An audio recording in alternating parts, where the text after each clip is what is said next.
Exploring the bizarre. Your e-ticket ride into the world of the paranormal. Strap yourself in as we traverse the universe exploring the unexplained. UFOs, ghosts, lost worlds, cryptozoology, as well as other dimensions. It's time to take back the night. Now, your electrifying hosts of Exploring the Bizarre, Timothy Beckley and Tim Swartz. So particularly heartening to me to see the rise of interest among scientists, and particularly astronomers, in the UFO problem. So it has often been said that, why don't astronomers see UFOs? As a matter of fact, they do. In a very recent report by Professor Sturrock of Stanford University, who queried all the members of the American Astronomical Society, found that 53% of those who responded said that, in their opinion, the UFO problem was worthy of scientific study. And what is more, 64 of the astronomers who responded gave what would be called UFO reports, objects, sightings that they personally had made at their observatories frequently, which to them was unexplained. Dr. Hynek was officially researching UFOs for the U.S. Air Force and compiling a classified report known as Project Sign, later to become known as Project Blue Book. Well, it was as an astronomer that I first became associated with the UFO problem. In 1948, the Air Force asked me, as an astronomer, to assist them in seeing how many of the reports on flying saucers that were coming in at that time could be explained astronomically. And one thing led to another, and I became scientific consultant to the Air Force and remained so for some 20 years. I started almost as a complete skeptic, because I thought the whole thing was a question of post-war nerves, but it was the persistence of the phenomenon, it refused to dry up and blow away, that finally led me to the belief that we had a real phenomenon to deal with. This year marks the 30th anniversary of the advent of the flying saucer, and that is a most unfortunate term, in my opinion, because it invites ridicule, it opens the door to a great deal of buffoonery and lampooning. It had a perfectly good history, because when Kenneth Arnold described the motions of the discs that he had seen, he said that it was like skipping a saucer over water. But some reporter thought that was a very clever term, and flying saucers were born. But it is really too bad, because it has caused a great deal of jokes and so forth. For instance, one common expression is that if you want to see a flying saucer, just goose the waitress. There is a shyness and a reluctance on the part of many witnesses, and understandably so, against reporting, because too many have been ridiculed and life has been made somewhat miserable for them. But at the Center for UFO Studies, both in the States and in Australia, it is our standard practice never to use a person's name without their specific permission. So if any of our viewers have what they feel is a valid UFO experience and have not reported it, by all means, I would say it is your scientific duty. Well, there you go, Tim. Are you out there in Jasper? I am here. Well, that is a cut of UFO history. In fact, he mentions the 30th anniversary of the phenomena. Well, just what was it, last week or the week before, we celebrated the 70th anniversary of the UFO phenomena. We had on Kenneth Arnold's granddaughter, and we had on Bruce Maccabee discussing Ken Arnold's UFO sighting over Mount Rainier. So, I guess, Tim, you've heard of classic rock, right? That's well, right. This is classic ufology. Our program, I think you have to admit, is one of the few that dig deep and dig back into the history of the, I was going to say, flying saucer mystery, and I kind of always like that term. I mean, the UFO certainly applies, because they are unidentified, and not all of them are flying saucers. But of course, some of them did look like flying saucers, certainly in those days. But I think we're going to have a fascinating program tonight. We've got two guests on, and the subject matter tonight, we're having a tribute to the late astronomer J. Allen Hynek. So, Tim, why don't you tell us about our guests? Give our audience a little bit of background on who they will be listening to. It'll be my pleasure, Tim. Tonight we have with us Mark O'Connell, who is the author of the J. Allen Hynek biography, The Close Encounter Man. Now, Mark is a screenwriter, teacher, and blogger, and he wrote episodes for Star Trek The Next Generation and Star Trek Deep Space Nine. Mark says that he was influenced to write a book about J. Allen Hynek because he was amazed at the influence Hynek has had on our world as both a UFO researcher and as an astronomer. Hynek's work has affected pop culture and modern science in quite a remarkable way. And also joining us tonight, Tim, is Jerry Clark. Now, Jerry has been interested in UFOs and anomalies since his adolescence, and Jerry is author of more than 20 books on these subjects, including one of my favorites, by the way, Jerry, the prize-winning multivolume UFO Encyclopedia. Now, he's a former editor of Fate magazine, as well as of the International UFO Reporter, and the magazine for the Center of UFO Studies. And I guess you said, Tim, you and Jerry have known each other for quite a long time, since you were about, 14? Well, at 14, 15, we met through the pages of Ray Palmer's Flying Saucers magazine. Wow. Ray Palmer had a couple of different departments in there. One was Personnel's column, and the other one was, I think, Jerry, was it Flying Saucer Club News? And I think it was Saucer Club News. And he invited readers who wanted to start their own UFO organizations to submit free ads. So this would have been around 1962 or 1963, and we all seemed to have it was Jerry and Rick Hilberg and probably Al Manning and Dale Reddig and a few of the other names that kind of escape me David Halperin. Dave Halperin, that's right. And there was another a fellow who lived in Iowa, and I can't remember his name, but he was pretty active for a while. But we all exchanged letters. And not only did we exchange letters, but we sent tapes around. We would start out with a little, this was before cassette tapes, we had a little reel-to-reel tapes, and each of us would record 10 minutes or so of our thoughts on saucers or some recent incident and send it on to the next person. Then eventually it would make its way back to you. Of course, the news might be a little late in coming in if somebody like Rick Hilberg held on to it a little bit too long.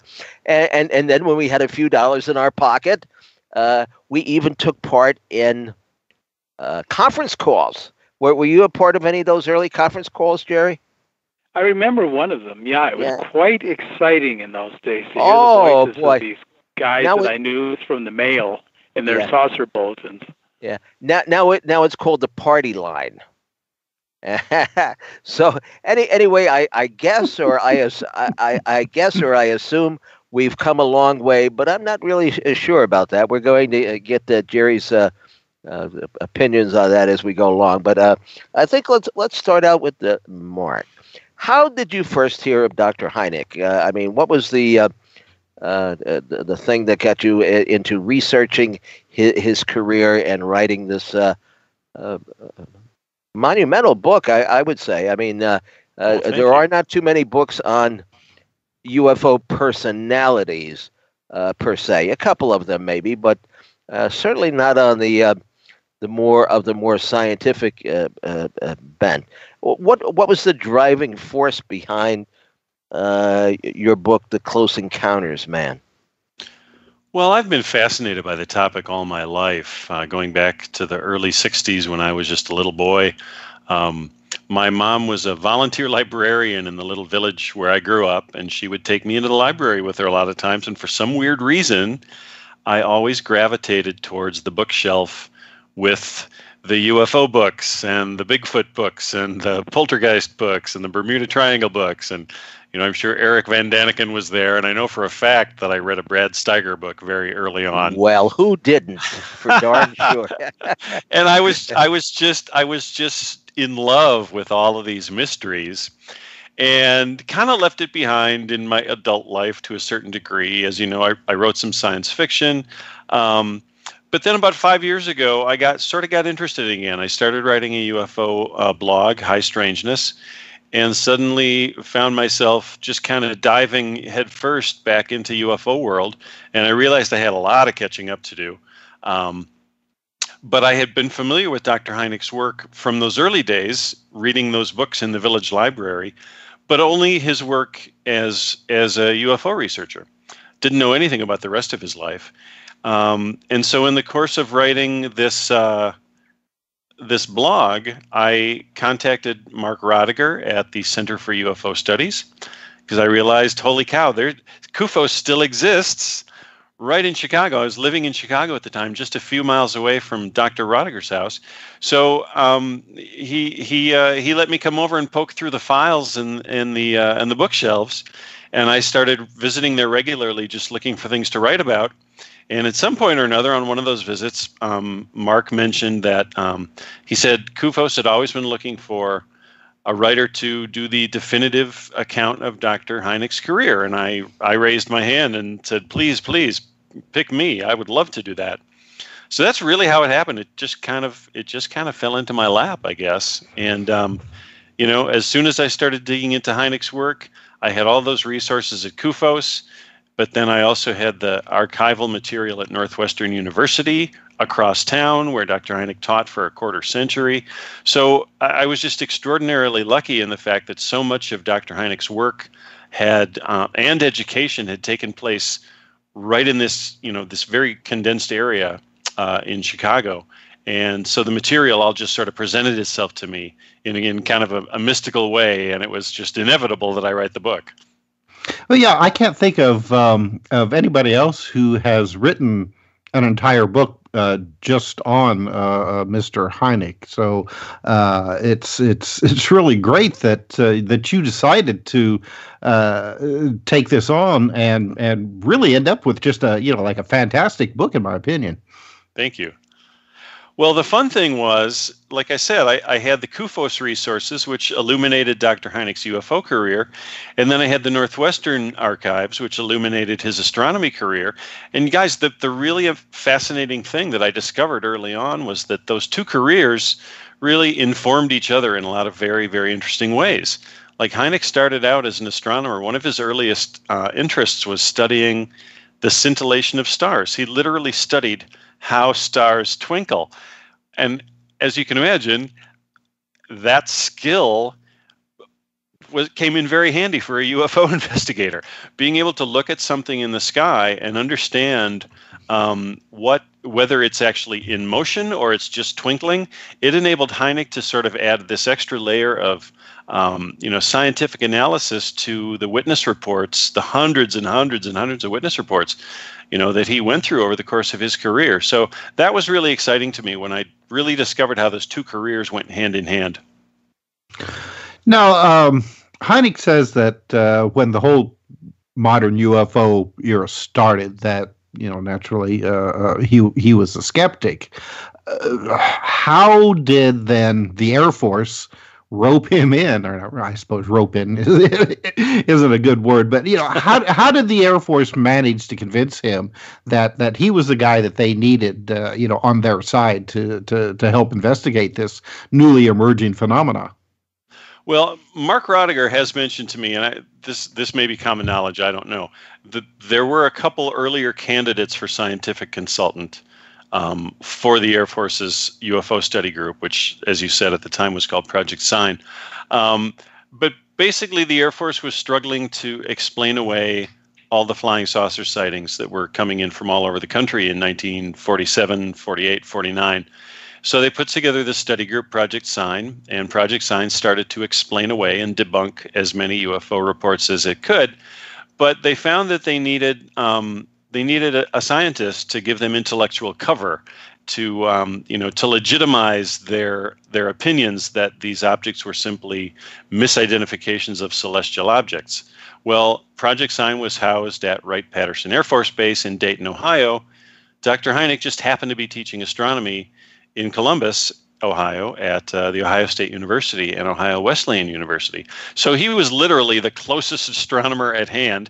He also, interestingly enough, had high security clearance with the government not long earlier during World War II, when he was doing top secret work helping to develop the proximity fuse for the Army. So he was close by.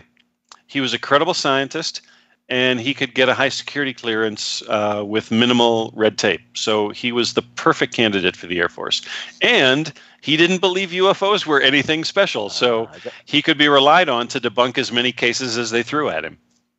And do you know what was the first case he investigated? You mean as a field investigator?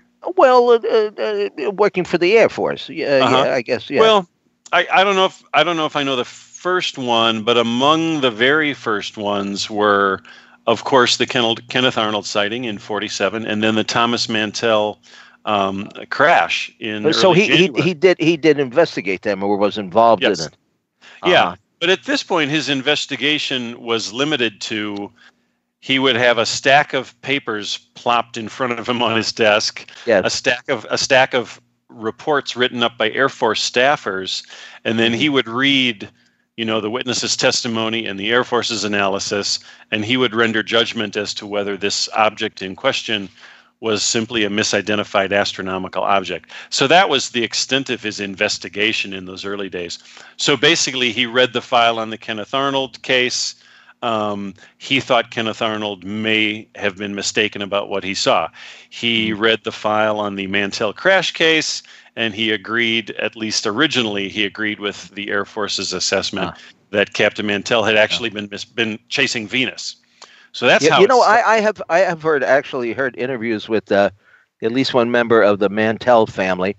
I guess the interview maybe goes back a dozen years or so, but they were still convinced that a genuine UFO was responsible for the death of Captain Mantell.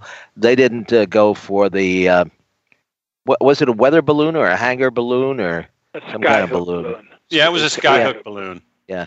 Yeah, that explanation has been contested in recent years. It was sort of a consensus view even for ufologists, and in my encyclopedia, I went with that. I think that if I were to rewrite that, I would leave that case open. It's really quite complicated and not perhaps so easily explained. Of all the cases, I don't know how many cases have been ascribed to weather balloons or some kind of balloon. Outside of party balloons, I've never seen a strange balloon or anything in the sky, and I don't know how many people have, unless maybe you live in Arizona and you have once a year they have their big balloon festival or something like that. I mean, it just doesn't. You don't look up in the sky and say, the UFO, it's a balloon. It doesn't seem like one of the theories that holds too much water. That's a good point. I don't recall seeing all that many weather balloons in the sky either.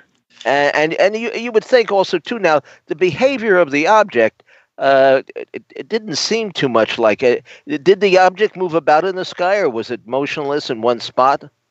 The Mantell object? Yeah, the Mantell one. Oh, yes. Yeah, it was moving through the sky. It wasn't moving fast enough that it could outrun Mantell's Mustang. Mantell was able to catch up with it fairly quickly, but it was moving. But was it moving under its own power, or was it moving because of air currents? That's the question. Yeah, there's a complication because to the west in Ohio, there were just before the Mantell sighting, there were reports of UFOs that really are not obviously explainable. And the question always has been, are these related to what happened a little bit later that day in Kentucky? And the Mantell sighting. I'm just not sure the case is solved, and I used to believe it was. But I think that I know that somebody who investigated the case was telling me that it's a myth that Mantell blacked out because he lacked an oxygen mask. That's part of the mythology of the story. He says this isn't true, that should not have happened. We just really may never know. As with so much of this, we can only speculate and just have to live with ambiguity.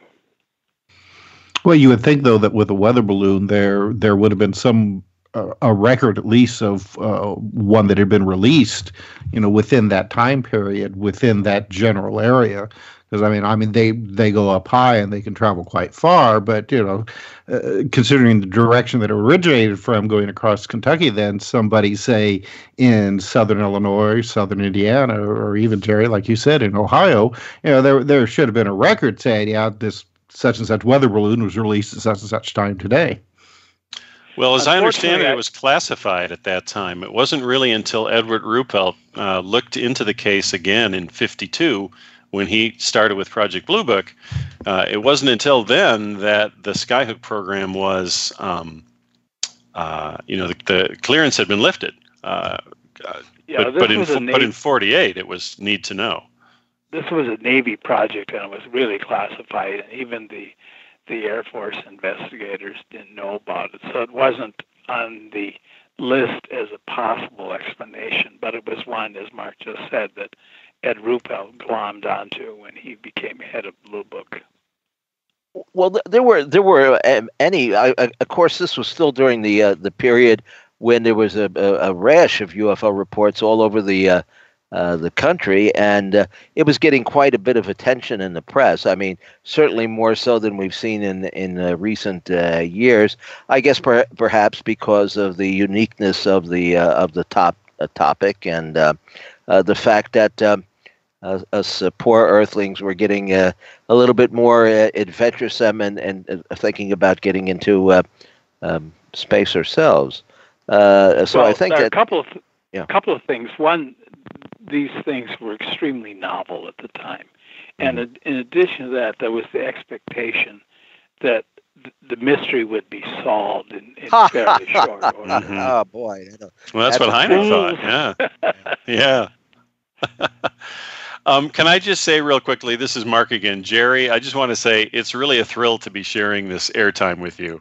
This is a great program, man. Like I say, it's classic ufology all the way. It is. Which is something that's missing. With all these podcasts that are around, you have a bunch of people sitting around telling jokes half the time. Some of which are certainly not as funny as mine. But I hear that the break is coming up, so we'll be back in a few minutes with our guest of the evening, talking about Dr. J. Allen Hynek and the early days of ufology. And we'll be getting in the movies Close Encounters and a lot of other goodies as time.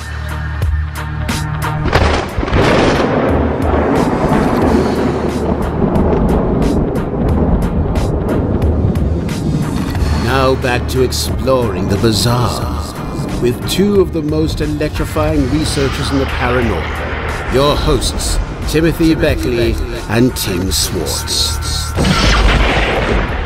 And welcome back to Exploring the Bizarre. I'm Tim Swartz. Tonight we are talking about J. Allen Hynek with our guests Mark O'Connell and Jerome Clark. So, gentlemen, something that I found interesting during the last segment when we were talking about some of these early Air Force projects, Sign and Grudge and all those, even though it was denied over the years, these were set up basically to debunk UFO sightings. Am I correct about that? Well, not necessarily. Project Grudge certainly was. Project Sign was really an open-minded inquiry, and in fact, at least a significant faction of its personnel were inclined to believe that UFOs were interplanetary spacecraft. And that sign was followed by Project Grudge, which even as the project name suggests was extremely hostile to UFOs. Blue Book, for about a couple of years under Captain Ruppelt, did a reasonably good job of investigating cases without prior assumptions about what they would find. But then from about late 53, the latter 53 on till it died in 1969, Blue Book was a public relations exercise, and its mission was to debunk UFO reports. But there were times in the early days when there was some real investigation going on. Go ahead, Tim. Well, I was just wondering, what do you think the turning point was? Was it the activity over Washington, D.C. in the summer of 1952 that got the Pentagon and the Air Force so concerned that they had to go out of their way to start debunking all of this?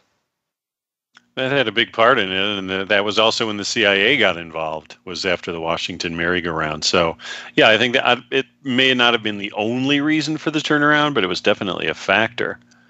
Yeah, I think it was a precipitating factor. The communications channels got clogged up, which really upset the national security apparatus. And they thought, we have got to get rid of this thing. And this thing was not puzzling UFO reports, but irritating, intrusive flying saucer sightings, which distracted from the real national security mission as the military and the intelligence agency saw it. And they just had to discredit UFOs as anything the public should concern itself with. In the movie, 1956, the UFO film, which is one of the better documentaries on the subject, they seem to indicate that there was almost this kind of a tug of war between those in the government who felt that there was something to the subject. Of course, the interplanetary theory was always pushed, which I find very suspect, to be honest with you. It's kind of like saying, we'd rather you not believe in UFOs, but if you believe in UFOs, then they have to be, little men from Mars or something like that. I have to disagree with that, because in those days it was a perfectly plausible hypothesis, because these things appeared not to have been built by an earthly power. It was very logical to conclude that the alternative explanation was that these were visitors from other planets. And in the early days, many scientists believed that Mars and even Venus were inhabited. Well, that's for sure. So they thought that these saucers could be coming from those places. Later, as we learned, of course, that Mars and Venus are not inhabited, they pushed this out into other solar systems. But no, it was a completely plausible hypothesis at the time. And it was the one almost universally championed by, UFO proponents. And in Project Sign's final report, there are several pages of that report dedicated to a very, very serious discussion of the possibility of life on Mars and Venus, as well as a very serious discussion of the aerodynamic properties of orbs and wingless cigar-shaped or disc-shaped objects. This was taken very, very seriously. And then, of course, the estimate of the situation, the special report issued by Sign that really strongly championed an extraterrestrial hypothesis, but got shot down immediately. Well, now, Mark, what in your research on Dr. Hynek, what would you say was the first case that he looked into that kind of set his thinking apart from the critical belief system that the Air Force was probably trying to get him to push on the public? Well, it really didn't take long for him to start scratching his head over certain things. The big thing in the early years of his work with the Air Force was not any one particular case, but an overall look at the numbers.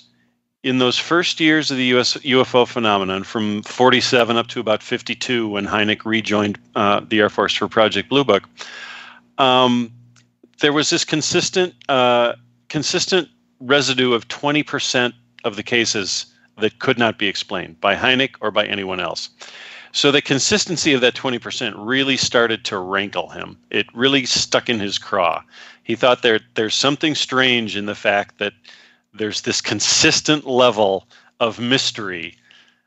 No matter how many of these other cases we can explain away as simple misidentifications of Venus or meteors, there's always that mysterious 20%. So that was already in his head. But then in 53, he was sent out by Project Blue Book for his first field investigation. Up until this point, Hynek had simply been looking at reports while sitting at his desk at his school in Ohio. Suddenly, for the first time, he's sent out to South Dakota and North Dakota to investigate a case in the field on his own. And this is the first time he actually has FaceTime with UFO witnesses. And in this case, there are a lot of witnesses. There are probably, I'm probably underestimating this, but let's say at least a dozen witnesses between these two cases who Hynek interviewed personally. Well, now, what were the two cases? It's the Black Hawk Bismarck case. The nation was covered with volunteer air spotters after World War II who were constantly scanning the skies looking for Soviet bombers. Okay. Well, one night outside of Rapid City, South Dakota, the local spotter sees a light that's behaving very strangely in the sky. She notifies the local Ground Observer Corps filter center in Rapid City. The man in charge of that center immediately notifies Ellsworth Air Force Base, a couple of miles to the east, and they all start seeing this light in the sky simultaneously. They're seeing the same movements and the same velocity simultaneously. So they're all clearly looking at the same thing in the sky. And they observe it for a while, and they send out a couple of planes from Ellsworth Air Force Base, and a couple of pilots trail this object for a couple hundred miles, and they start to get very, very nervous and ask if they can cut off the pursuit and return to base. In all this time, they're never able to get closer than about 3 miles to the object. So it causes quite a stir. And then the object zips off to the northeast towards Bismarck, North Dakota. So a short time later, a ground observer staffer in Bismarck, North Dakota, sees the same thing approaching from the southwest, exactly as he expected it to. And in time, his entire group of people are out on the roof of their building watching several lighted objects cavorting about in the sky. The radar operator at the local civilian airport in Bismarck is watching the exact same things from the control tower. So it's a consistent case. There were many witnesses, many credible witnesses, and this is the first case Hynek goes out to investigate. Now, Ruppelt had already gone out to South Dakota to investigate, and Ruppelt's case report was a little wishy-washy. He thought it was a puzzling case, but he couldn't really draw any conclusions. Well, Hynek wasn't happy with that. Hynek actually found a lot of the witnesses to be extremely credible, and he found a lot of their testimony to be consistent and believable. And one of the interesting things I thought about this case was all of the witnesses in Bismarck, North Dakota said that at one point there were 3 objects that they were monitoring. And as a military transport plane flew overhead, these 3 lighted objects started flashing what appeared to be signals at each other.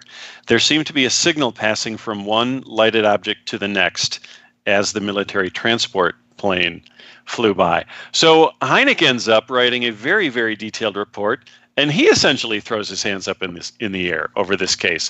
He can't explain it away. He can't say what it is, but he can't discount the testimony of so many credible witnesses. So for the first time, Hynek is faced with a real-life situation where he's interviewed all these witnesses face-to-face, and he sincerely believes that they saw something very real. So it was a watershed for Hynek, and it really started to change his thinking. It makes a big difference when you're actually out in the field talking to the witnesses face-to-face. Mm-hmm. Now, it had a profound impact. Were the sightings on subsequent nights, or was it just one evening? Or it was one evening. The whole thing transpired in about if I'm remembering right, it was about 2 hours total elapsed time between the sightings in South Dakota and the sightings in North Dakota. Mm-hmm. So yeah, and Hynek was very critical of Ruppelt's report. He thought that Ruppelt ignored a lot of evidence and didn't really pay enough attention to the human factor. But again, Hynek ended up calling it an Alice in Wonderland case because it was just completely baffling to him. But again, it couldn't be explained away, as normal objects under normal circumstances. Well, now, of course, during the early period of ufology, you had quite a number of what would seem to be, at least to my way of thinking, impressive cases. Now, Jerry, how were the report at the Center for UFO Studies? How were the reports filed? Was it under the types of objects or just folders on particular cases? I think they were each file, which I spent a lot of time in, as did Mark. Yeah. It was for a particular case. Some were from Blue Book, some were from CUFO, some were from civilian groups that had folded and given their files to CUFO. So there's an enormous amount of material there that really gives you not only a phenomenological history of UFOs, but also a social history of ufology. Mm-hmm. And well, now, it's just extremely interesting stuff. Well, now, what would you say was the most interesting stuff? I mean, what seemed to impress Hynek the most? I mean, I think of things like the Lubbock Lights. One of my favorite cases, of course, is the Loveland, Texas. Was it in Texas case? Where the cars stalled in November 1957. Yeah, that to me, I mean, it probably has impressed me more than any other case that I can think of. In fact, I've recently been going back and looking up, some of the early clippings, and there are even some interviews with I think wasn't the sheriff one of the witnesses? Yeah, the sheriff had the strange name of Weir Clem, was his name. Well, why don't you give us a little detail on that, Jerry, from what you can recall? Because it was a series of reports in the late at night, early morning hours. I think between just after the Soviets had launched Sputnik 2, coincidentally or otherwise.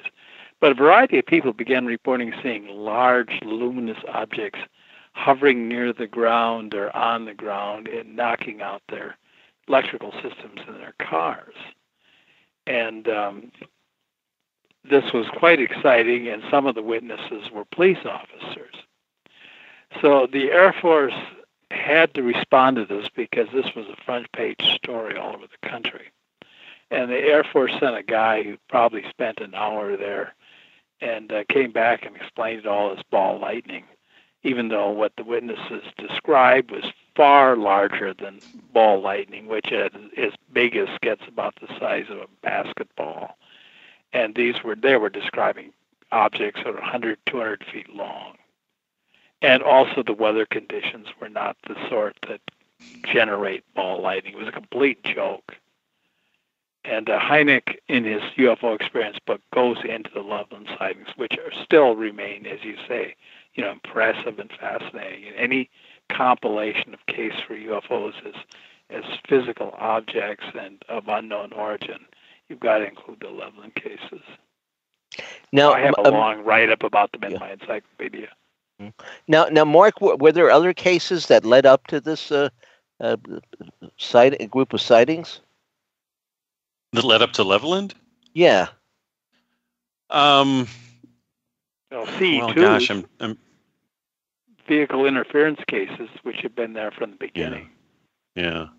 It's really unfortunate that Hynek wasn't able to investigate the Loveland sightings. He was so wrapped up in the Sputnik controversy that he was not able to do any investigation of the Loveland sightings. And in fact, he in a decision he later regretted, he agreed with the Air Force's verdict of ball lightning and was actually quite embarrassed in later years that he had made such a stupid comment. Yeah, A ball lightning is of course, a pretty mysterious phenomenon in itself, but it doesn't seem to lend itself too much, really, to the as far as UFO sightings go, because, like you mentioned, Jerry, the duration of the ball lightning is usually very, very short. I mean, it's not like usually seconds. Seconds, yeah, and I don't know as if it could it stall a car's engine. But No, I don't think so. Right? No, and think about that. These are, I think there were about 15 sightings that night. Yes. And Levelland, Texas, is about as flat a landscape as you can imagine. So just imagine yourself driving out at night, seeing this 200-foot glowing egg parked on the highway in front of you. Your car goes dead. Where are you going to hide? There's no place to go. That case is really kind of chilling. It still gives me the chills thinking about it. Indeed, like I say, it's one of my favorite. Now, the Lubbock Lights, was that around the same period of time? That was in 1951. So that was before. 51. Yeah. And what was that all about? I mean, I know a teenager took the somewhat controversial a series of photographs that were said by I think the Air Force. Didn't they say that they were reflections of street lamps on the bottom of geese or something like that, flying in formation? Yeah. Plovers, which are bird that makes a sound called plover. So if you know the word onomatopoeia, that's what you're describing here. Something is named after the sound it makes. Yeah, but now Carl Hart Jr. is the photographer you're talking about. Yes, who was interviewed many years later as a perfectly credible, respectable guy, and swore that the photographs were authentic. And the cases really aren't explained. The official story, as you say, there were two different explanations. One was moths. The other one was birds reflecting street lamps. I'll go for the birds before I go for the moths, I think. Yeah. Although I have seen. I remember being in Atlantic City. I know a couple of years ago, and we're out at a restaurant on the boardwalk, fish and chips type of place, and people are looking up at the sky, and way up above one of the hotels, it seems like there is a flotilla of UFOs, and people are pointing and saying UFOs, and I had to point out that even though I am known as Mr. UFO, these were not UFOs; these were bats. and it really, I mean, I looked at them and I said, wow, they really do look like the UFOs, the way they were gliding and coming in and buzzing the hotel there, but they weren't geese by any means. But in West Texas in the summer of 1951, when the sightings were in daylight, witnesses described flying wings. Mm-hmm.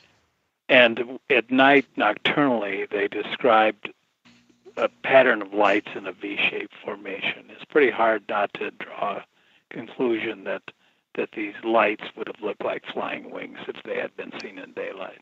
So there was a whole series of reports that was coming from that area. I mean, it wasn't just this fellow who went out and took the photographs. There were many sightings. Yeah. And I think that's the thing that probably is forgotten about a lot of these cases. You kind of can, if you don't know the details of this, you can kind of almost pick and choose what you want to believe. And now another case, and I don't know if this was ever investigated, of course, by the Air Force, but there was a town in New Mexico, and help me out here, where at high noon, They were supposed to be like hundreds of spaceships over the town. Oh yeah, I know what you're talking. That was in 1950, spring of 1950. Yeah. That was some people said it was in retaliation for Roswell. But okay, well that explains it. Well, somebody ought to sense to me. Somebody ought to retaliate for Roswell. That's for darn sure. But there were a lot of actual witnesses to that, and I have seen a couple of photographs of that. I don't know. They said they were will-o-wisps or. The official explanation was that this was an exploding balloon, but that is in no way consonant with what the witnesses described. No. I heard a whole bunch of daylight discs. Yeah, yeah. No, I heard that they were like cotton balls or willow wisps or whatever you call that. I don't know, but that's an intriguing case. And in fact, I think in some of these early cases, you did have a more of a pattern of follow-up sightings where today. Somebody in Nebraska or North Carolina sees something in the sky. Maybe they even take a video of it, but it's there 1 minute. It's caught on your a cell phone camera, and you put it up on YouTube, and there doesn't seem to be any subsequent follow-up on most of these things. That was something that always really frustrated Hynek in his case investigations, was the fact that there was never any temporal continuation. I'm not sure if that was the phrase he used, yes. But in other words, if somebody saw something in the sky over Milwaukee, nobody in Chicago then saw it in the sky over Chicago, a half hour later. The case I just described, the South Dakota, the Bismarck and Blackhawk case, is one of the rare exceptions where the phenomenon actually continues on from one location to the next. But that was extremely rare. And for the most part, Hynek would get very, very frustrated that so many cases lacked that quality, because that's something you would expect. You would expect the object to be seen, in multiple locations by multiple witnesses. Mm-hmm. Well, that's no, exactly I guess true. That's UFO sightings are really almost always tightly contained in space. That's one of the puzzling aspects of the phenomenon. Yeah. Well, I'm thinking of another case, of course, would be the Hudson Valley reports, where they were seen over a fairly wide parameter. The sightings, they weren't just contained in one area, probably a stretch of 50 miles or more, and caused quite a hubbub. In fact, Dr. Hynek was at the town hall meeting that they had up there at the Brewster High School. Because it had like 300 or 400 people who had witnessed these, I guess, triangular boomerang-shaped objects in the sky, and wanted to know what in the heck was going on. And of course, that we still are minus an explanation to this very day. There are some who say that there was a more of a natural explanation to it, and others think that we were being invaded by some intergalactic craft. And we will be back in a few minutes.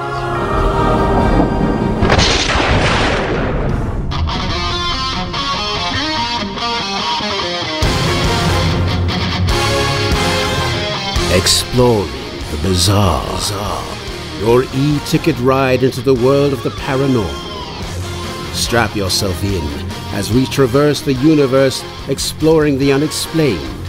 UFOs, ghosts, lost worlds, cryptozoology, as well as other dimensions. It's time to take back the night. Now, your electrifying hosts of Exploring the Bizarre, Timothy Beckley and Tim Swartz. Welcome back to this second hour of Exploring the Bizarre. I'm Tim Swartz with Timothy Green Beckley, and tonight we are talking about J. Allen Hynek with Mark O'Connell, the author of The Close Encounters Man, How One Man Made the World Believe in UFOs. And also with us is Jerry Clark. And Jerry, I'd like to ask you, how did you get involved in the first place in working with Mr. Hynek? The first time I met Alan was in early 1976. I was living up in Moorhead, Minnesota at the time, and this woman who lived in Fargo, which is on the other side of the Red River from Moorhead, Minnesota, she had been traveling with her daughter and her daughter's boyfriend. She was going to Bismarck, I believe, to take a real estate test or something like that. I don't remember all the details. But they had a very strange experience of missing time and confusion. They found their car was in the ditch, and it was all very strange. And so I decided that I learned about this story from some mutual friends. And so I called up the woman and ended up meeting her and interviewing the three people, all three of them who'd had this experience. And eventually we brought in Dr. Leo Sprinkle from the University of Wyoming to hypnotize the two female witnesses. And they told us, you know, it's a pretty classic kind of abduction story, except not with little gray guys, but with kind of like mummy-like creatures. And it was quite interesting. You know, the story, you know, is a story. I don't know, you know. But what was interesting was that there was no question they had this missing time, and their car was in a place that it shouldn't have been, and there were just a lot of anomalies about it. So anyway, the case started getting national attention. And one day I was sitting around my house, my apartment, and the phone rings, and I pick it up, and it's Alan Hynek. Now, of course, I knew who Alan Hynek was. I'd known of Alan Hynek since the mid-1950s when he was the astronomy columnist for my weekly reader. And I was stunned. It was like God had called me personally. And he asked if he could come up and look into this with the producer of a local television show who went on to found the Weather Channel in later years. So Alan came up with this guy who was very vocally skeptical and just, you know, he was just sort of a pain to deal with. But we went through this, we filmed some footage and all those kinds of things. So I had this connection with Hynek. I moved to Chicago in would have been the summer of 1976, so it's just a few months later. And so I began to run into Alan, you know, personally. And then one day he asked me if I would edit International UFO Reporter, which was the Center for UFO Studies monthly publication. And I said, sure. And I had some ideas about what I wanted to do. And I wanted to make it more lively, not in the sense of less intellectually disciplined, but really a sort of patterned after like a UFO version of the New Republic or the Atlantic magazine, like that. And so in the course of my editorship, we changed the format, ran a lot of good investigative pieces, also ran, you know, opinion pieces, some of which, you know, were controversial, but they were lively. We wanted people to talk about ideas and then debate these things. And sometimes we would have debates in the magazine. Now, you notice in Mark's book, there's a page devoted to this. And it never really explained what was going on here. But the book, Mark's book says that Alan was really unhappy about what was going on at CUFOS, and there were these young hotheads running things. Well, and Michael Swords is quoted as clucking about how he was appalled, but Michael never said anything to me, so I don't really believe he was appalled. But what was going on was generational change. And I think Alan wanted things to go on the way they were, but we ended up having a very good magazine. In fact, I would say that IUR, in the years that I was associated, I was the only editor, and then I became editor with George Eberhard and Mark Rodiger, that it was the best magazine in ufology. And I'm very proud of of the years that we had with that magazine, which of course eventually went the way of all print magazines. But it was good. It was an intelligent magazine. It was critical-minded. We ran good material. We edited it. The editing was very good. The commas and the periods were all in the right place, and the words just felt right, and the grammar was okay. You were always excellent at that, Jerry. Yeah, it was your cup of tea. Yeah, I guess. And you know, you can still get the entire library of IUR on CD from CUFOS for, I think it's a very reasonable $20. I have the collection, right? And it's lots and lots of good reading. I agree. It's a fantastic journal. Oh, thank you. Wait, you know, I wanted to get into some of the cases that you wrote about in the book, Mark. We've already talked about the Lubbock Lights and the Texas case, but did Socorro make a bigger impression, do you think, on Dr. Hynek? The sighting, subsequent sighting and landing, and perhaps humanoid report that came out of it from the police officer Lonnie Zamora? Oh yeah, that case had a profound influence on Hynek. I mean, parts of it are tragic, but Hynek was sent to Socorro pretty quickly. Blue Book didn't always react very quickly to cases like this, but in this particular case, they actually got Hynek on a plane down to Albuquerque within a matter of less than a day after the event took place. Nonetheless, by the time Hynek actually got to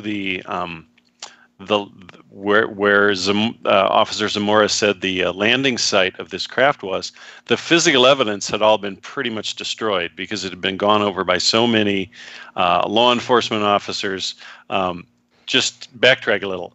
A policeman named Lonnie Zamora was chasing a speeder through the town of Socorro, New Mexico. Here's a blast and sees a flash of flame from the hills, veers off into the hills, discovers what he first thinks might be an overturned car, but it turns out to be a large egg-shaped white aluminum object standing on landing struts, and two humanoid figures outside. By the time Zamora approaches this thing, the figures have disappeared, apparently gone inside, and it blasts off and zooms away. Well, it left behind a scorched bush, and it left behind landing pad imprints. And these close encounters of this was close encounter of the third kind because it involved humanoids, but cases that involved physical traces like this were absolutely Hynek's favorite because he felt that they had the most scientific value. So here we've got a case with an extremely credible witness. Lonnie Zamora was about the most unimaginative guy, according to Hynek, that you could possibly imagine. Not a guy prone to fantastic imaginings at all. And as I said, there's physical evidence. And there were other people in town who had seen strange things in the sky that very same day. So Hynek found it very, very convincing. The popular theory was that the craft had been a test, sort of a testing version of the lunar excursion module that the Apollo astronauts were going to take to the moon. Of course, we know that the craft that the Apollo astronauts took to the moon was not egg-shaped at all. So that theory is a little flimsy. But, it made sense at the time because Holloman Air Force Base and White Sands Proving Grounds were, just up the road from Socorro, New Mexico. But, yeah, that was a big, big case for Hynek.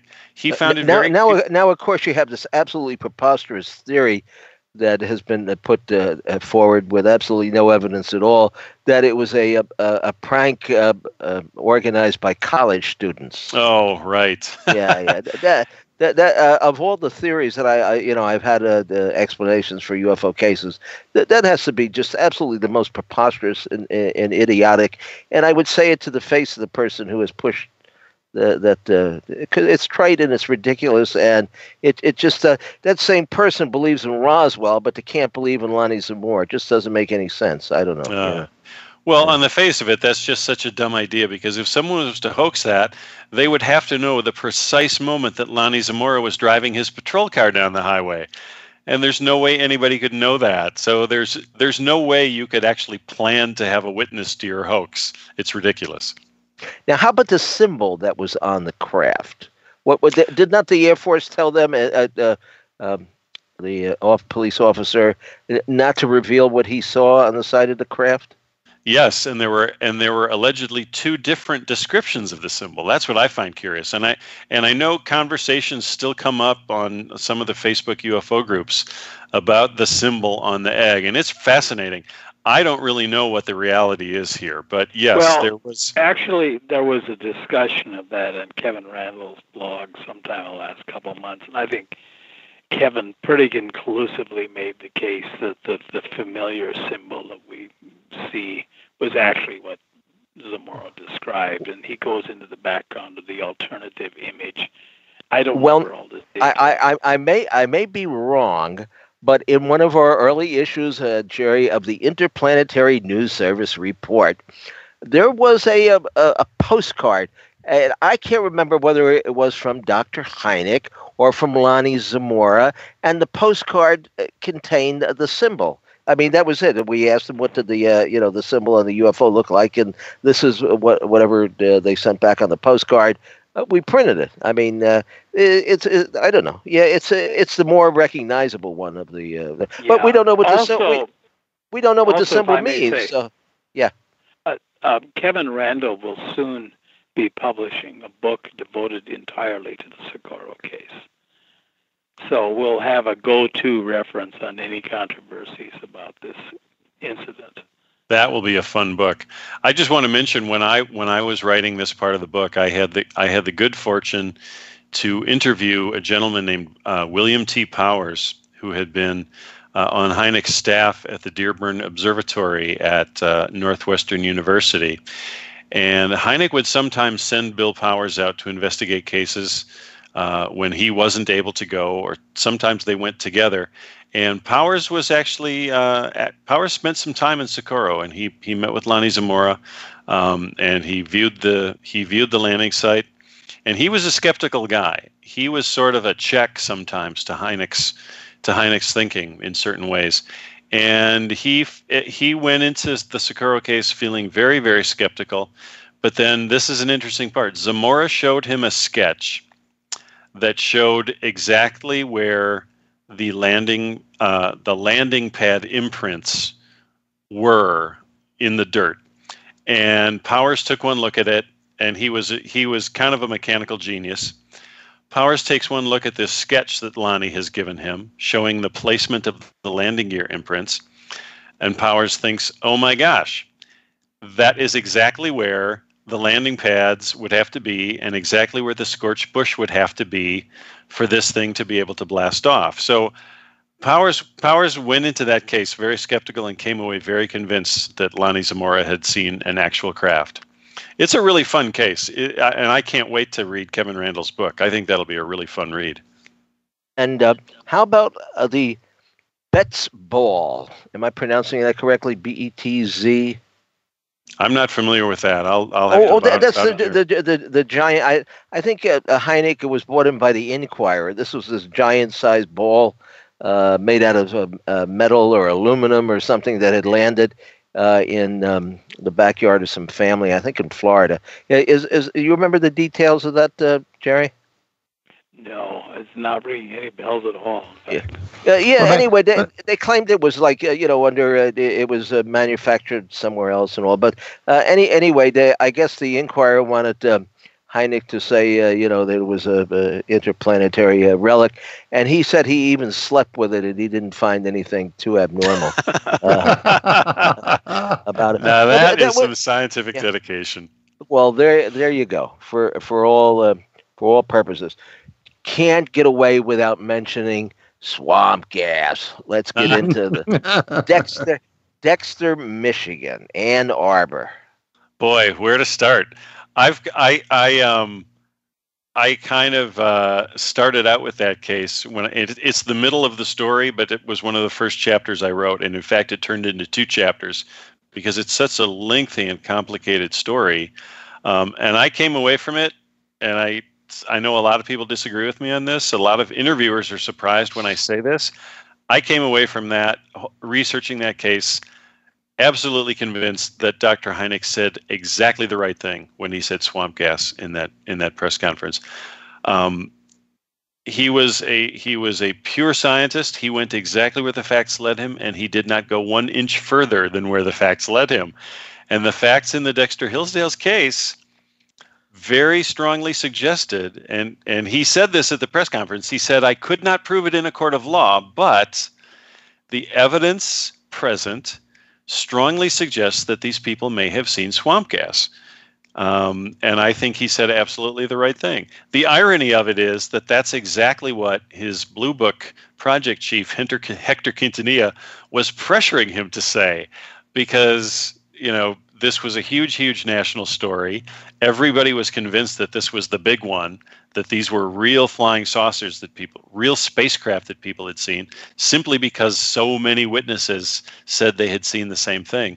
Well, let me ask you this. Now, there were reports that these things were, of course, at ground level, but they also shot up above the trees. I mean, the college girls there reported that they saw it from their dormitory window, and that it did seem to be under intelligent control. Also, if it was swamp gas, how come you would think that the swamp gas would be seen on pretty much a regular basis in the same area? Swamp gas just doesn't appear and then disappear and doesn't show up again. It's not like a UFO sighting.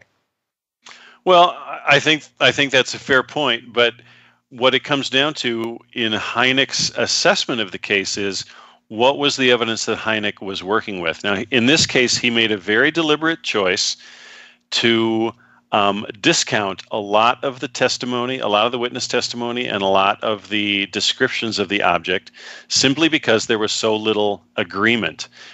The witnesses generally agreed on the fact that they saw colored lights, and they agreed that they were yellow and red and green lights, and that they floated around and they disappeared and reappeared.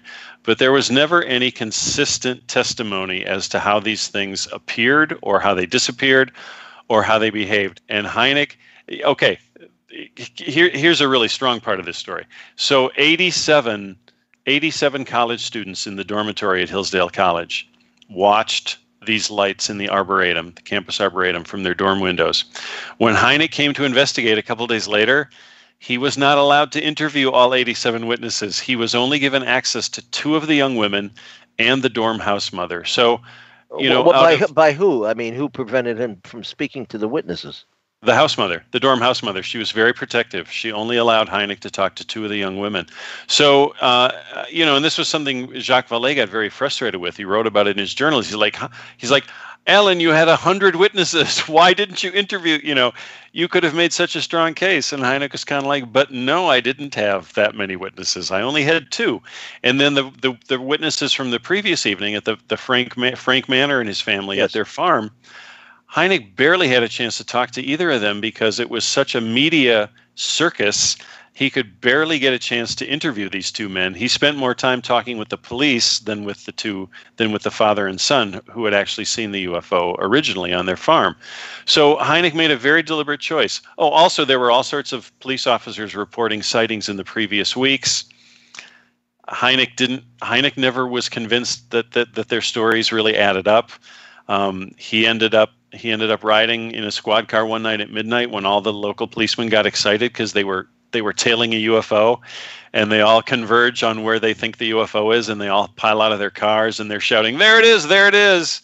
pointing to this bright light up in the sky. And Hynek just shakes his head and he's like, "No, that's the Star Arcturus.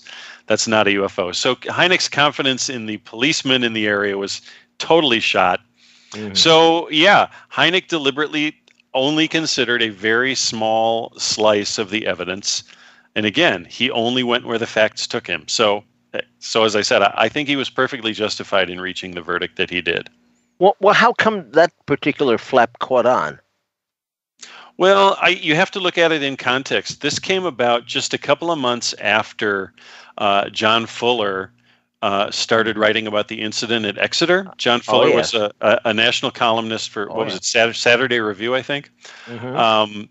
And he wrote a column in one of the issues of his magazine about this UFO sighting in Exeter, New Hampshire, involving a hitchhiking college student and a couple of policemen who saw a strange, giant metallic craft in the sky. Coming over the trees. Yeah. And red. Fuller had been a skeptic, but he traveled to New Hampshire and he interviewed the witnesses. And he was convinced by their sincerity, and he changed his tune. So he started writing about UFOs in his column, positively about UFOs, and then that quickly turned into him writing a book called Incident at Exeter. The book was immensely popular. When they published excerpts from the book in magazines leading up to its publication, it just got incredible reads. Wasn't it Saturday Evening Post? Was that the name of the magazine, I think? Yeah, it was Saturday Review. Saturday Review. So basically, the American public was primed in the spring of 1955. I'm sorry, 1965. The American public was fully primed for a huge UFO case because John Fuller had gotten everybody so pumped up about the reality of UFOs. And all of a sudden, this huge case breaks in Michigan where there are over 100 witnesses, and the sightings take place over many, many nights. And it just had the big one written all over it. So people were just super excited and primed for a really big event. I have a great deal of respect for your opinion, but I'm afraid I'm going to have to dissent here. Okay. I think you're really exaggerating the effect that John Fuller had on public opinion. Okay. But it happened from my understanding was that there had been a steady accumulation of pretty interesting UFO sightings starting in the spring of 1964, including the Socorro report we've been talking about. And this had continued. There was a huge UFO wave on August 2nd, 1965 that lasted into the fall. And there were just a lot of UFO sightings going around, and I think that the situation reached critical mass. Well, we are coming up on our last break here. And when we come back, I'm going to tell of an incident that Dr. Hynek told me about involving the Men in Black. So there you go. We'll be back in several minutes.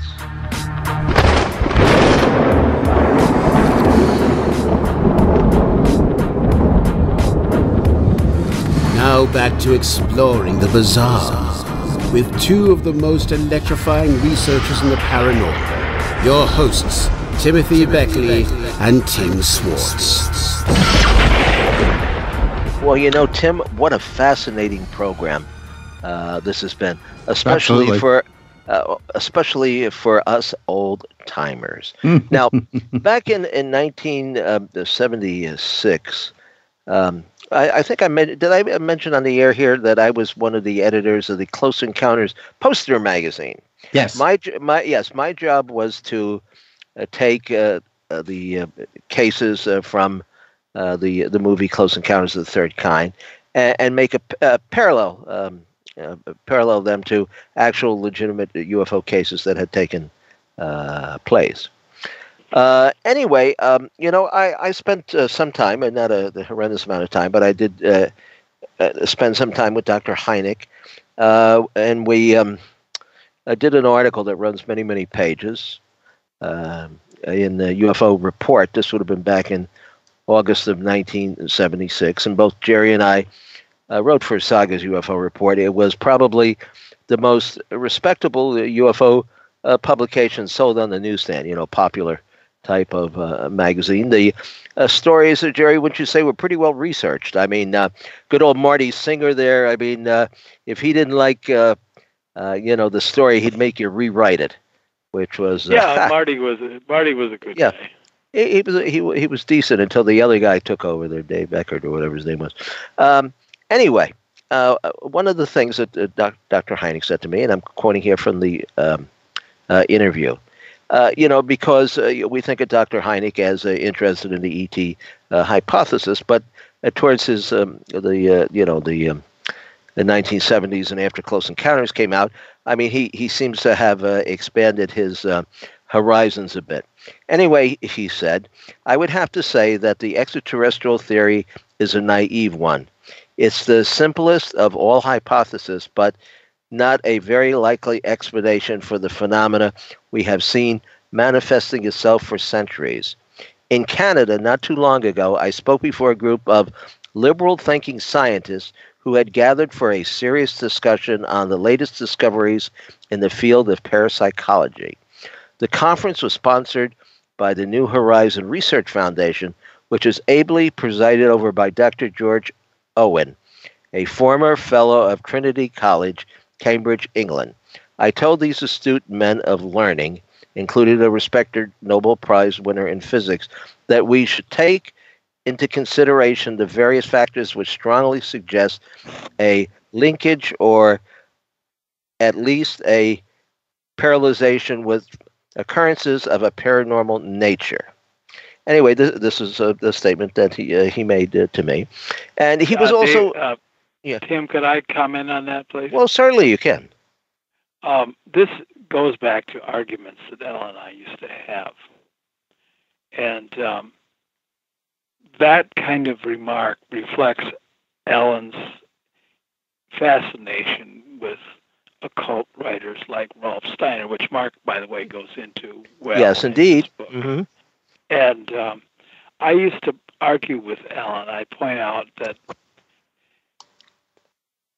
these sorts of extraordinary explanatory schemes for UFO reports really work best on the high strangeness cases, on the ones that are extremely unusual and vividly experienced, but really almost impossible to prove. We do not know with certainty that these are related to like CE2s, radar visuals, the hard evidence cases. If you're looking for evidence of some kind of extraordinary unknown behind UFO manifestations, go to the high strangeness cases. If you're looking for evidence of extraterrestrial visitation and an advanced technology from somewhere else, that evidence is there. Well, the only thing I can say, Jerry, is what exact evidence do we have of extraterrestrial visitors? I mean, they don't act. Anything in rational terms. I mean, they don't want to seem. They appear and disappear at will. They concoct. What do you mean by they, Tim? What do you mean by they? Well, the entities behind the phenomena. No, we could be dealing with two entirely separate. Yes, we could be actually dealing with several different things. Yes. I think that we are dealing with something that is also true of a wide range of anomalies. And I call some of them event anomalies, others experience anomalies. Event anomalies are anomalous occurrences for which there is some kind of evidence that it occurred within consensus reality. The experience anomalies are these highly strange cases, like everything from encounters with fairies to UFO abductions, that are really vividly perceived, very puzzling, but we have no proof that event anomalies and experience anomalies are even the same thing. The event anomalies are the merely unexplained. The experience anomalies are the inexplicable. And I think that we may be asking the wrong question, not only about UFOs, but about a whole wide range of extraordinary experiences. We can't assume that UFO abductions, Men in Black, are related to hard evidence cases like radar visuals and stuff, that they may just be some kind of phenomenon that mimics the event anomaly. Well, Jerry, you can't say that in the case of some of these Men in Black, because they have showed up and, if not threatened, seriously harassed legitimate UFO witnesses. Tim, you're not understanding me. Maybe I'm not explaining myself well, but I'm not questioning anybody's honesty. These things are experientially real. We're talking about what they really are. And they may not be what they appear to be. And I think that we really have to be careful when we talk about UFOs, because I don't know that the UFOs or radar visuals are the same as the quote-unquote UFOs of abductions and Men in Black and other high strangeness experiences. One thing we know about the event anomaly side of the equation is that there's some potential to document that something really unusual happened in this world. With experience anomalies, all you have essentially is perception, memory, and testimony. And that's the more you look into perception, memory, and testimony, the more elusive it gets. And I think that we really have to be careful when we're talking about anomalies generally, just what we mean and what we're referring to. We can't just implicitly assume that everything is the same, because they might not be the same at all. There are things that may have only superficial similarities. Okay, but we're here by talking about Dr. Hynek, and these were some of his beliefs, which you may have argued with him about, but he still had them nonetheless. In fact, here's a case that he mentions here. He says, change the question to what recent cases have been most perplexing, and I'll tell you a whopper. Someone called the hotline in the middle of the night, got me out of bed. It was a police officer from a small town in Minnesota where a local flap has been going on since November 1975. What he told me fits in with these paranormal elements. It seems that a couple were riding down a highway towards town when the man remembered he had to make a phone call. He swung the car into a driveway of a motel and proceeded to walk toward an outdoor phone booth. Just as he was about to open the door to the booth, a big black Cadillac pulled up in front of him and blocked his path. An ordinary-looking man hopped out of the front seat and literally pushed the gentleman out of the way in an effort to get to the phone first. Miffed by this uncourteous action, the man drove down the highway a little while longer until he came to a second roadside telephone. This time, the mysterious black car really drove the fellow and his wife into a ditch. They narrowly escaped injury. As before, the big caddy came to a screeching halt. The front door flew open and out raced the same individual. His destination was the telephone. He just about took the dime out of my hand. One of the was the way the incident was reported. This story isn't over, according to Dr. Hynek. According to the police officer who called the center, the identical routine was followed a third time. By now, the couple were burning mad. They chased the car down the highway, trying to copy down the license plate number, which they were successful in doing. Suddenly, and this is where the whole episode takes on an eerie quality, before their eyes, the vehicle in front of them lifted up into the air and disappeared as if it had flown into another dimension.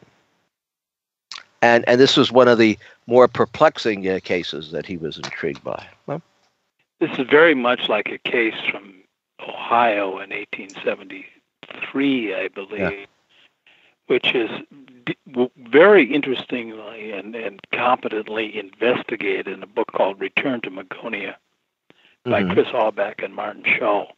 And they came away from it believing that this had happened. And this is much the same kind of experience, except in an 1873 cultural context. Well, and of course, I guess to some degree, well, what would you say, Mark, was Jacques Vallée's influence on Dr. Hynek? Because certainly Jacques has, in the pretext of all of this, some pretty strange ideas when it comes to UFOs. He's certainly not one to believe in the extraterrestrial hypothesis. Right. And one of my favorite episodes to write about in the book involved Dr. Vallée and Dr. Hynek when they arrived in Colorado in 1968 or 69, I can't remember when it was, when they were going to testify to the Condon Committee about their UFO work. And they are driving along in their rented car, and they start talking about their spiritual leanings and about their mutual interest in the Rosicrucians and Hynek's interest in the writings of and teachings of Rudolf Steiner. So I found it just fascinating that these two men who came together out of a fascination for the scientific puzzle of UFOs, or at least that was the way they were looking at it then, scientific puzzle, also found this common ground in a much different realm, this very spiritual realm of dealing with parallel dimensions and the supersensible realm, as Rudolf Steiner described it. I have a quote of Hynek, and I'm now that I'm looking at it, I'm really sorry I didn't use it in the book, and I don't have the date or issue of this publication, but Hynek uses the term metaterrestrial. He says, "I am more inclined to think in terms of something metaterrestrial, a sort of parallel reality." So yeah, he and Vallée definitely were attuned to each other on many different levels. Vele did get impatient with Hynek, though, as I've quoted several times in my book. He would get impatient with Hynek being a little bit too much in love with being a celebrity, and he would get very impatient when Hynek, in his opinion, didn't stand up to Carl Sagan in the many times the two of them clashed. Mm. Well, I find Carl Sagan's behavior very, very strange. You know, we had a guest on the show here, Tim. Remember, about 6 months ago, who pointed out the fact that Carl Sagan was a believer in what we would call the ancient astronaut theory. He believed that back in the ancient times, the Sumerians or whatever, they were visited, but they don't visit us anymore.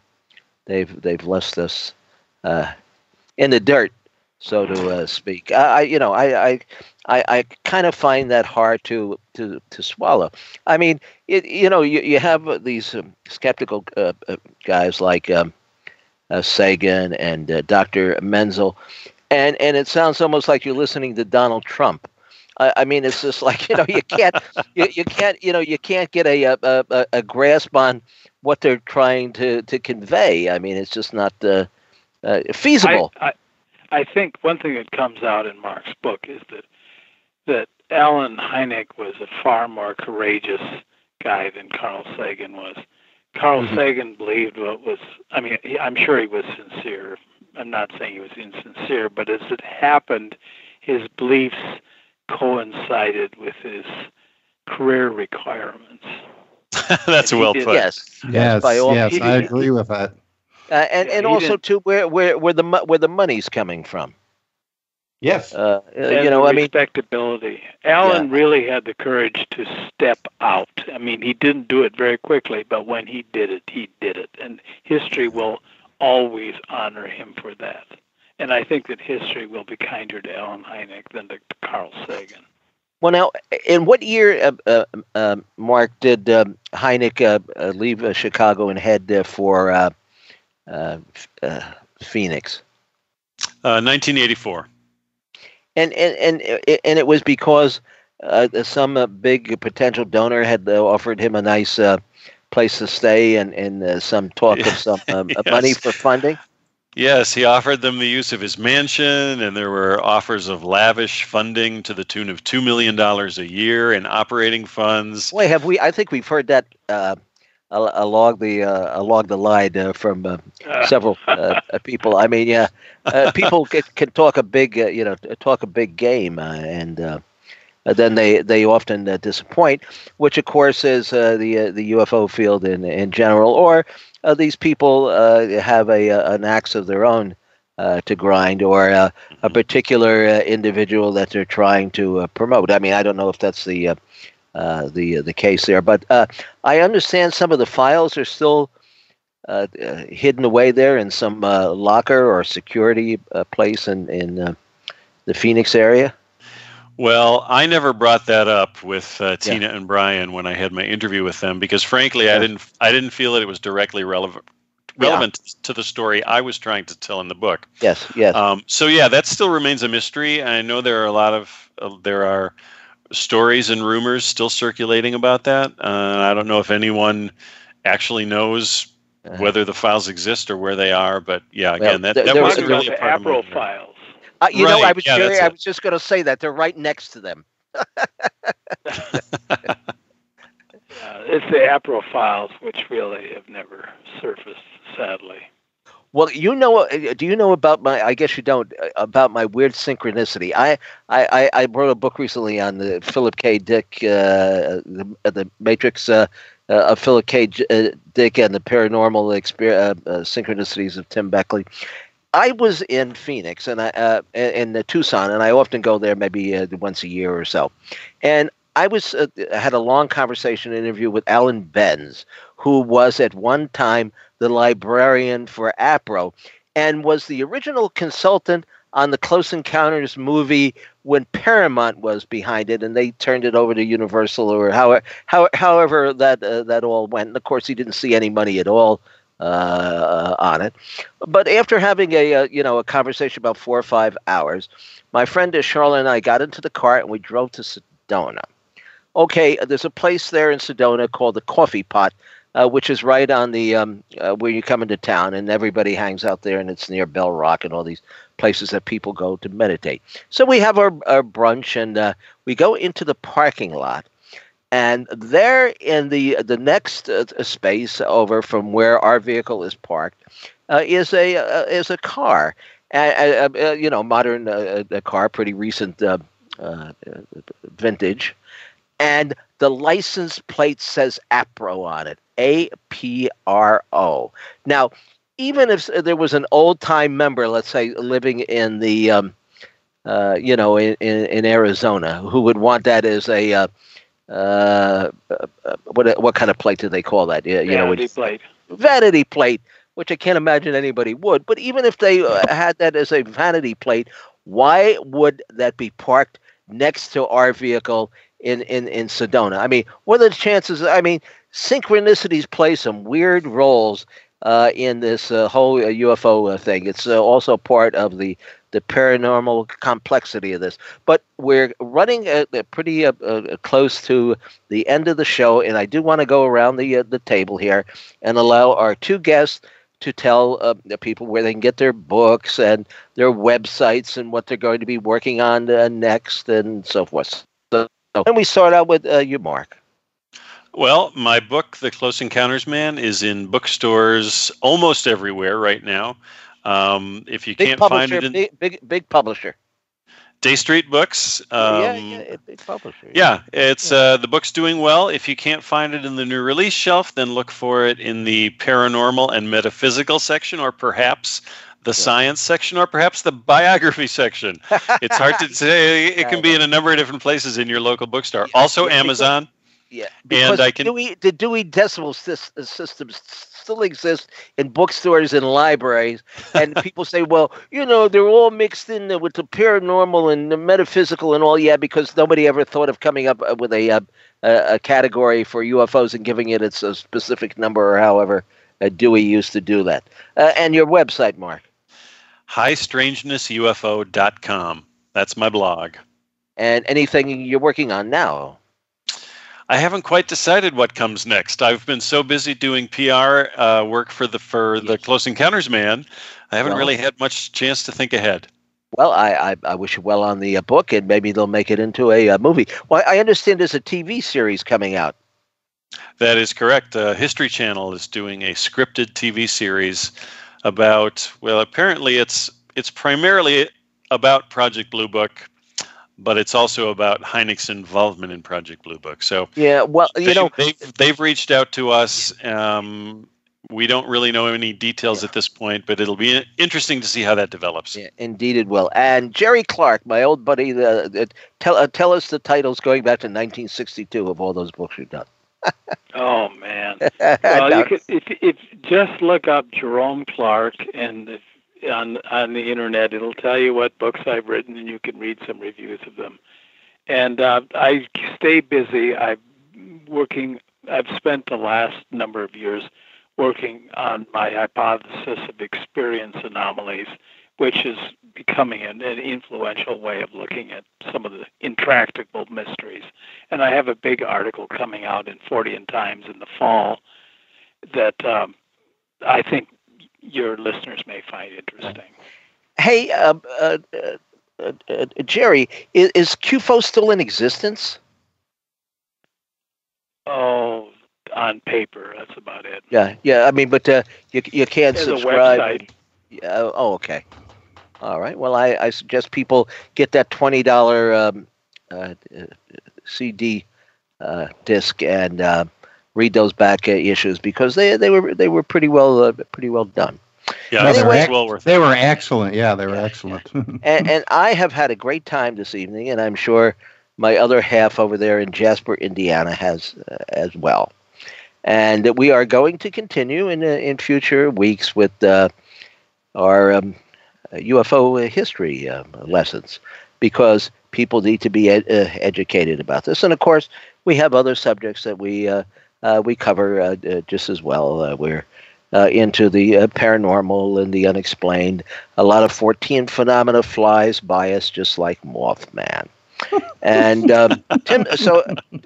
Tim, anything you're working on that we should know about? Well, I'm working on cleaning up a couple of books by the Michael X. Barton. That's yes, right. Yeah. Been going through those and going to be making them available, for your publication. Michael X was quite a New Age teacher. He actually gave some fairly sound advice as opposed to a lot of people, kind of in the early days of the UFO movement, who had a lot to say, but didn't really, connect the dots, so to speak. Anyway, the clock is ticking towards midnight here in New York, and I want to wish you all a great evening and a great show. Thanks, Tina. Thanks, Peter, and to everybody else. You've been listening to Exploring the Bizarre with hosts Timothy Beckley and Tim Swartz. They're taking back the night by jetting non-stop across the cosmos in search of the truly bizarre and totally unexplained, with you as their co-pilot. Thursday nights at 7 p.m. Pacific, 10 p.m. Eastern, on the KCOR Digital Radio Network. For more information on Exploring the Bizarre and hosts Timothy Beckley and Tim Swartz, check out their KCOR Digital Radio Network page. Follow their YouTube channel at MRUFO 1100. Exploring the Bizarre.